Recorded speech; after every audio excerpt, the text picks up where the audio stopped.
15장이고요. 40절 말씀 제가 있습니다. 그리하여 너희가 내 모든 계명을 기억하고 행하면 너희가 하나님 앞에 거룩하리라. 아멘.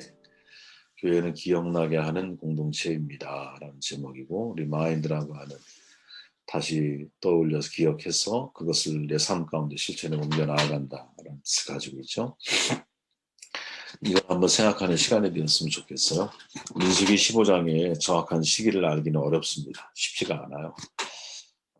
가장 정확하다면 광야 입성에서, 광야 유랑하는 삶의 출발에서부터 가나안 입성의 그 어느 중간적인 위치에서 하신 말씀이 아닌가 하는 생각이 들고요. 개인적인 입장에서는 이게 가나안 입성 즈음에 주어진 말씀에 무게를 두고 있습니다. 불순종으로 가나안 입성에 실패한 백성들이잖아요. 이제 광야 유랑의 삶이 시작이 되었습니다. 또 앞으로 잠시 후에는 이제 가나안에 들어가게 되죠. 시간적으로는 한 40년 가까이 걸리지만 우리가 읽는 말씀 속에서는 이제 금방 들어가요. 다음 장에서는 가나안 입성 앞에서 하는 말씀이 16장에 기록이 되어 있거든요. 하나님께서는 그들에게 다시 요구하는 것이 있는데 과연 그게 뭘까? 이 질문 속에서 그 요구 속에 어떻게 보면 실패, 불순종을 통해 실패를 경험하고 있는 이스라엘 사람들을 다시 회복시키는 비결이 담겨 있지 않나 이런 생각을 하게 되었습니다. 그래서 이 질문으로부터 묵상을 우리가 시작하게 되는데, 내용에 들어가기에 앞서서 간단하게 우리가 정돈해 보면 15장에는 세 가지를 다시 기억할 것을 상기시키고 계신다는 거예요. 그 세 가지는 예배, 두 번째는 안식일, 그리고 마지막 40절 이하에 보면 말씀에 대해서 이 세 가지를 항상 상기해야 한다, 기억해야 한다라고 이스라엘 백성들에게 말씀하고 있는 것이죠.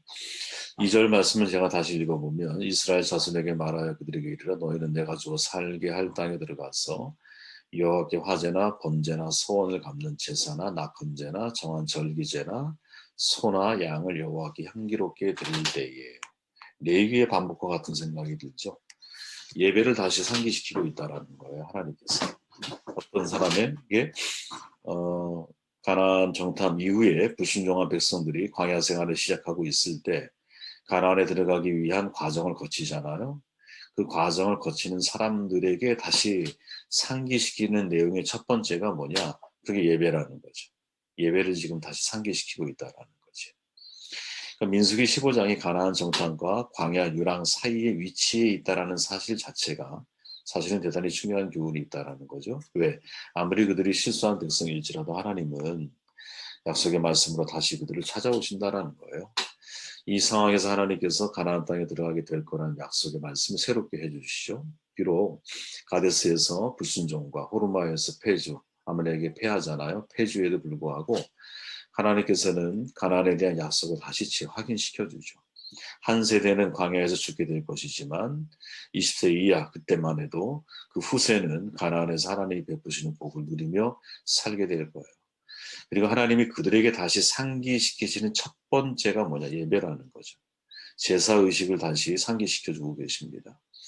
레위기에 소개된 모든 제사법이 우리가 읽었던 말씀 속에 다시 다 소개되고 있거든요. 번제, 화목제, 소제, 속죄제, 속건제, 낙헌제, 절기제까지 모든 제사의식을 다시 상기시켜주고 있는 것이죠. 무슨 말일까? 하나님의 약속은 참된 예배의 화목에서만, 회복에서만 다시 시작될 수 있다라는 것을 상기시켜준다라는 거죠. 예배를 기억하게 하신다라는 거죠. 저는 여러분 교회는 예배를 기억나게 하는 공동체여야 한다라고 생각을 해요. 저의 말이 아니라 돌아가신 분이지만 헨리 나우의 신부에 여러 차례 말씀을 드리죠. 살아있는 상기자, The Living Reminder라고 하는, 우리나라 번역본은 예수를 생각나게 하는 사람이라고 번역을 하셨어요. 이 책을 통해서 하시는 메시지는 딱 하나입니다. 그리스도인이 뭐냐? 또 목회자가 누구냐? 교회가 또 어떤 거냐? 예수님을 생각나게 만드는 사람이라는 거죠. 리마인더. 예수님을 생각나게 해야 한다라는 거예요. 이때 생각의 세 가지 중심 단어가 있는데, 그 첫째는 치유하다. 쉽게 말하면 우리를 보면 예수님의 치유가 생각이 나야 한다라는 거예요. 두 번째는 붙들다 혹은 뭐 유지하다, 지탱하다 이런 뜻인데 서스테이닝이라 그래요. 우리를 바라보면 예수님이 우리를 붙들고 계시고 지탱하고 계시고 유지하고 계신다라는 사실을 사람들에게 생각나게 해야 한다는 거죠. 또 한 마지막으로 가이딩, 인도하다라는 세 단어인데 우리를 바라보면 사람들이 이제 우리를 인도해 가시는 예수님을 그들이 목격하고 볼 수 있어야 된다는 거죠. 저는 이게 참 뭐랄까 훌륭한 표현이라고 생각을 하는데 현대 사회의 중심 과제 가운데 하나가 뭘까? 치유의 문제이죠. 누구나 아픕니다, 여러분. 여러분도 아프잖아요, 그죠? 육체적으로, 정신적으로, 영적으로 모두가 다 사실은 질병을 안고 살아가요. 힐링이라는 말이 유행이잖아요. 과거부터 지금까지 치유의 문제는 교회의 중심 과제였거든요. 예수님의 사역을 나눌 때 중요한 핵심 사역이 두 가지잖아요. 하나는 치유의 사역, 또 하나는 가르침의 사역이죠. 그죠? 교회는 예수님의 치유하심을 생각나게 하는 곳이어야 한다는 거죠. 저를 보면, 여러분을 보면 사람들이 예수님의 치유하심을 생각나게 해서 그들로 하여금 예수님 앞에 나아갈 수 있도록 도와주는 다리 역할을 해야 할 책임이 누구? 우리 가운데 있다라는 거예요. 그러려면 어떻게 해야 되느냐? 내가 먼저 내 안에 있는 육체, 정신 혹은 영적인 질병에 대해서, 고통에 대해서 치유를 경험해 본 사람이라는 거죠. 치유를. 그래서 이분이 표현할 때 또 다른 책이지만 운디리 힐러라고 하는 표현을 제가 많이 했잖아요. 상처 입은 치유자라는 거예요. 내 안에 상처가 있지만 이 상처를 누구 예수 그리스도 안에서 치유를 경험해 보았기 때문에 사람들로 하여금 나를 통해 예수를 목격하게 만들어주는 도구 역할, 통로 역할을 우리 교회가 또 여러분들이 해야 한다는 거죠.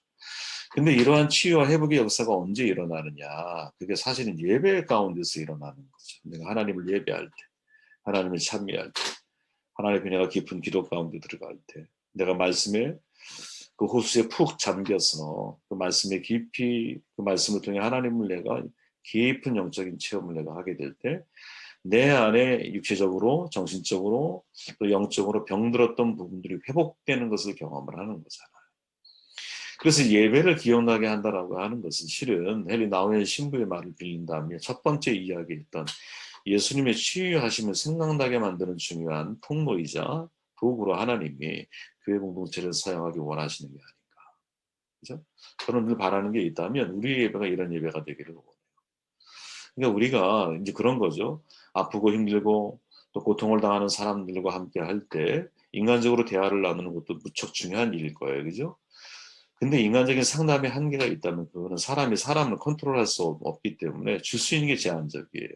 내가 줄 수 있는 최대치는 사람의 인문학적인 지혜와 지식일 거예요. 그러나 그 사람과 함께 예배 자리에 나아가게 되었을 때는 그로 하여금 내가 아니라 나를 통해 하나님을 만나게 만들어주는 거죠. 왜? 진정한 치유는 사람에게서 이루어지지 않거든요.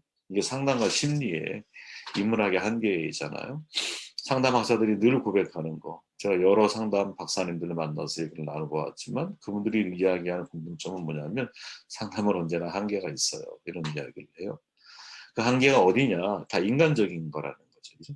인본주의를 바탕으로 하니까. 근데 이 인본주의, 인간적인 한계를 뛰어넘을 수 있는 단계가 어디에 있냐? 그게 바로 예수님이라는 거지.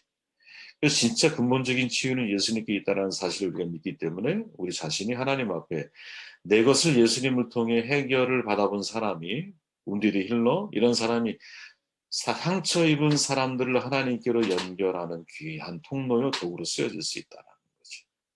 이거는 여러분, 이거는 사역에 매우 중요한 거쳐야 할 단계이자 과정입니다.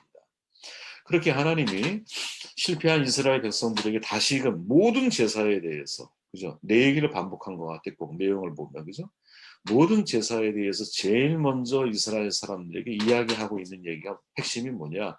예배를 다시 상기시키시는 이유가 뭐냐? 야, 너 실패해서 다시 가나안 입성에 성공하는 사람이 되기를 원해? 그러면 항상 네가 하나님 앞에 이 예배를 생각하는 사람이 돼야 돼. 예배를 통해 근본적인 치유와 회복이 일어나는 겁니다. 여러분들이 상대를 내가 사랑하고 상대의 고통과 아픔을 내가 이해한다면 그 아픔을 어떤 자리에까지 이끌어 가주면 좋으냐? 함께 하나님 앞에 예배하는 자리에까지 이끌어 가주세요. 그러면 그 속에서 하나님의 역사가 직접적인 역사가 영혼들 가운데 주어지는 은혜가 있지 않을까? 그런 기대를 가져봐요.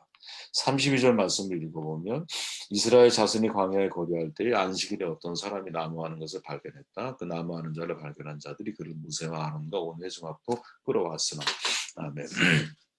이제 안식일을 이야기하고 있죠. 두 번째 하나님이 안식일 규정을 강화할 것을 요구하고 계세요. 안식일을 기억하게 하시죠. 안식일에 어떤 사람이 나무하는 걸 발견했대. 벌어진 사건인 거예요. 그래서 34절에 보니까 어떻게 처치하는지 지시하심을 받지 못한 거로 그냥 가두어둔 거야. 사람들이 어떻게 처리할지는 몰랐어요. 35절에서 여호와께서 모세에게 직접 말씀하신 거예요. 그 사람은 어떻게 반드시 죽여라. 온 회중이 진영 밖으로 데리고 와서 돌로 그를 칠치라 이렇게 말씀을 하죠. 진짜 매우 엄중한 명령 아닙니까? 데칼로그 말씀이 주어지고 누군가 안식일 규정을 어긴 첫 번째 사건인지 아니면 여러 차례 이런 일이 벌어졌는지는 모르겠어요. 하지만 성경에 등장하는 첫 번째 사건은 이 나무한 사건이라는 거예요. 지금 만나를 먹었던 거는 실패의 경험이었고 여기서 어느 한 사람이 이제 이 안식일을 또 범하는 일을 저지른 거야. 그런데 여기서 우리가 주목해야 할 핵심 구절이 뭘까 생각해 보면 바로 이 구절입니다. 어떻게 처치하는지 지시하심을 받지 못한 보로라고 하는 표현이라는 거죠. 왜? 이 말은 틀린 말이거든요. 왜냐하면 우리가 성막을 제작할 때 출애굽기 31장에서 보면 성경이 이렇게 말하잖아요. 너희는 안식일을 지킬지니 이는 너희에게 거룩한 날이 되리라. 그날을 더럽히는 자는 모두 죽일지며 그날에 일하는 자는 모두 그 백성 중에서 그 생명이 끊어지리라. 예. 이미 성막을 만들 때, 그죠? 성막을 제작할 때 하나님이 말씀하신 안식일의 규정이었어요. 모세가 받아온 데칼로그에는 이 규정이 없었는데 성막을 제작할 때는 이 규정이 삽입이 돼서 모든 백성들에게 전달이 됐다라는 거야. 그러면 처치할 방법이 무엇인지 몰랐다라는 게 이해가 안 되죠? 그죠? 사실은 규정을 잊고 있었다라는 거지. 그래서 하나님은 다시 안식일 규정을 어떻게? 리마인더. 다시 기억나게 하고 계신다라는 거예요. 왜 하나님의 안식일을 다시 기억하게 하고 계실까? 왜 다시 엄격한 기준으로 안식일을 상기시키고 계시는가? 그것은 안식일을 지키는 것이 신앙을 지탱하고 유지하는 나를 붙들어매는 하나님께 이게 아주 중요한 비결이라는 거죠. 헬리나 웬 신도가 말했던 바로 그 비결이 이 비결이라는 거지. 그래서 여러분 탈무드에 보면 유대인들이 안식일을 지키는 것이 아니라 안식일이 우리를 지켜준다. 이렇게 그들은 고백을 하거든요. 우리는 이걸 주일로 바꿀 수 있을 거예요. 우리가 주일을 지키는 게 아니야. 주일이 나를 지키는 거예요. 신약 성경에 가보면 예수님 유대인들이 문자적으로 교리적으로 안식일을 지키잖아요. 경고하잖아요. 안식일의 참 의미와 정신이 무엇인지를 그들에게 설명을 해주잖아요. 예수님 말씀하실 때 안식일이 사람을 위해 있는 게 아니야. 사람이 안식일을 위해 있는 것이 아니야. 안식일이 사람을 위해서 있는 거야. 라고 말씀하면서 안식일을 아무런 의미 없이 지키는 것에 대해서 경고를 하시죠. 우리 개신교에서도 여러분 안식일 교리가 폐지된 게 아니에요. 여러분 날짜가 바뀐 거예요. 날짜가. 우린 주일을 지키는 거예요. 하지만 안식일의 정신까지 사라진 거냐? 아니에요. 그건 여러분. 그건 오해예요. 우리는 실제로 안식일의 정신을 살려서 주일을 거룩하게 구별을 하는 거라는 거지. 그죠? 안식일의 정신을 가지고 주일을 성수하면 유태인의 탈무드에 나와 있는 것처럼 진짜 안식일이 우리를 지키는 거지 우리가 안식일을 지키는 게 아니야. 우리도 마찬가지거든요. 내가 주일을 지키는 게 아니라 주일이 나를 지켜주는 거예요. 그러니까 예수님을 생각나게 하는 사람은 사실은 나를 통해 하나님이 나를 붙들고 계신다라는 것을 당신을 붙드시는 유지하는 분이 하나님이라는 사실을 생각나게 해줘야 되잖아요. Sustaining. 야, 너를 지탱하는 게 누군지 알아? 그게 하나님이야. 이거 생각나게 만들어줘야 되잖아요. 그렇죠? 그런 사람이 되려면 어떻게 해야 되느냐? 주일이 나를 지킨다라는 사실을 나의 삶 가운데서 내가 먼저 경험을 해야 하는 거지. 내 삶에 현존하시고 내 눈에 하나님 안 보여요. 보네퍼가 늘 말했듯이 하나님 없이 하나님 앞에서 하나님과 함께. 이걸 실천했던 사람이 보네퍼 목사잖아요. 왜? 히틀러 시대에 하나님이 눈에 보이겠습니까, 여러분? 그죠? 그 엄청난 죽음의 소용돌이가 몰아치고 있는 시대에 사람들이 하나님을 느낄 수가 있겠어요. 그죠? 근데 그 시대에 하나님 없이 하나님 앞에서 하나님과 함께 인생을 살아갔던 사람이 보네포 목사님 자신이거든요. 그리고 그를 통해서 함께 신앙생활을 했던 사람들이 그를 통해 하나님을 목격을 하는 거예요. 네. 하나님의 부재, 하나님이 안 느껴지는 현실 속에서 하나님을 붙들고 살아가고 하나님께 붙들린 한 목회자가 함께하는 모든 성도들, 모든 공동체에게 하나님은 나를 붙들고 계시는구나, 유지하고 계시는구나 하는 것을 보여주는 삶을 살았던 사람이 고네포 목사님이거든요. 저는 교회가 이거를 보여줄 수 있어야 되지 않느냐? 그럼 이 첫 번째 방법이 뭐냐? 안식일에 생명을 걸어야 되는 거죠. 우리는 주일에. 주일이 나를 지킨다라고 하나. 왜? 안식일이 창조의 완성이잖아요, 여러분. 그리고 안식일의 주인이 주님이시잖아. 그럼 안식일에 우리가 해야 할 일이 뭐예요? 나의 인생의 주인이 당신이십니다. 라는 것을 고백을 하고 그 당신이신 하나님께서 나를 지키신다라고 하는 것을 사람들에게 보여주는 공동체. 이게 우리 공동체가 아니겠나. 마지막 38절부터 40절 여러분 눈으로 읽으시고 저는 39절만 읽어볼게요. 이 술은 너희가 보고 여호와의 모든 계명을 기억하여 주며 너희를 방종하게 하는 자신의 마음과 눈의 욕심을 따라 음행하지 않게 하려 하기 위함이라. 아멘. 말씀을 기억나게 하고 있다라는 거죠 지금. 그죠? 옷단에 술을 만들었어요. 장식 술이 있어요. 그 술을 바라볼 때마다 이렇게 꼬리처럼 달려있는 거예요. 옷단에. 이해되시? 유대인들 보면 머리에도 술이 있잖아요. 이렇게. 길게 기르잖아. 그런 것처럼 옷단에도 그거를 했다라는 거야. 이유가 뭐냐? 그걸 볼 때마다 하나님 말씀을 생각나게 하기 위해서. 그렇죠? 우리가 말씀을 생각나게 하는 사람이어야 한다는 거지. 왜 말씀을 기억하게 해야 하느냐? 너희를 방종하게 하는 자신의 마음과 눈의 욕심을 따라 음행하며 살아가게 하지 않게 하기 위해서. 쉽게 말하면 네 마음대로 인생을 살아가는 게 아니야. 너의 생각대로 인생을 살아가면 안 돼. 네 마음이 원하는 대로, 네 눈이 보고 싶은 대로, 네가 살아가고 싶은 대로 인생을 살아가면 안 돼. 너는 통제를 받아야 돼. 그 통제가 뭐야? 말씀이라고 하는 기준의 통제를 받아야 한다라는 것이죠. 자, 여러분 성경을 관통하는 저는 두 단어가 있다고 봐요. 성경을 관통하는 두 단어. 하나는 기억하라고요. 하나는 사랑하라라는 단어. 우리가 구약을 보면 여러분 끊임없이 말씀을 기억하고 신약을 보면 끊임없이 서로 사랑하라고 우리에게 말씀을 하고 계세요. 그죠? 하나님을 기억하는 비결이 뭘까? 하나님을 사랑하는 거예요. 동떨어진 단어가 아니라는 거예요. 사랑과 기억은요, 여러분 정비례하게 되어 있어요. 사랑의 기억이 가장 마지막까지 인간에게 남아있는 거예요. 치매에 걸려도 사랑의 기억이 제일 마지막까지 남아있어요. 하나님을 사랑하는 것만큼 하나님을 기억할 수 있어요. 성경에 여러분 기억이란 두 단어가 나오는데 그 중에 하나가 메모리예요. 메모리. 잘 아시죠? 메모리. 기억을 저장하는 뜻이에요. 또 하나가 뭐냐면 리라고 단어가 없다. 리멤버런스예요. 이거는 뭐냐? 그러니까 경험적인 생각을 행동으로 재생산해내는 것을 뜻해요. 그럼 예를 들어 우리 본문 지금 40절에 너희가 내 모든 계명을 기억하고 행하면 이때의 기억은 뭐냐면 리마인드예요. 리마인드. 그러니까 무슨 말이냐? 아까 말한 리멤버런스와 같은 의미를 가지고 있다는 거예요. 단지 내가 메모리, 말씀을 머릿속에 저장하는 게 아니라 이 저장한 것을 어떻게 내 삶 가운데 구체적으로 재생을 하라라. 재생을 하라라는 거. 이것을 항상 기억했던 사람이 누구냐면 유대인들이에요, 여러분. 그래서 유대 사회에서는 기억이라는 단어를 빼면 유대는 존재하지 않아요. 유대 사회. 여러분 유대 역사에서요 기억이라는 단어를 빼버리잖아요. 그러면 유대인들은 이미 오래전에 멸종했을 거예요. 예. 기억은 구속의 비밀인 반면에 망각은 망령으로 이어진다. 홀로코스트 야드바스면서 새겨진 글귀잖아요. 생각해 보세요. 애굽에서 430년 포로, 바벨론에서 70년 포로, 주후 70년부터 서기 1948년까지 잃어버렸던 2000년 디아스포라, 20세기 중반의 홀로코스트. 이 모든 것들이 여러분 엄청난 민족적인 집단적인 트라우마로 잃어버린 시간들이거든요. 그런데 그들은 1948년도에 다시 나라를 만들었어요. 여러분 이게 가능할까요? 어떻게 만들게 됐습니까? 기억으로 만들어진 나라라는 거예요. 기억으로 만들어진 나라라는 거예요.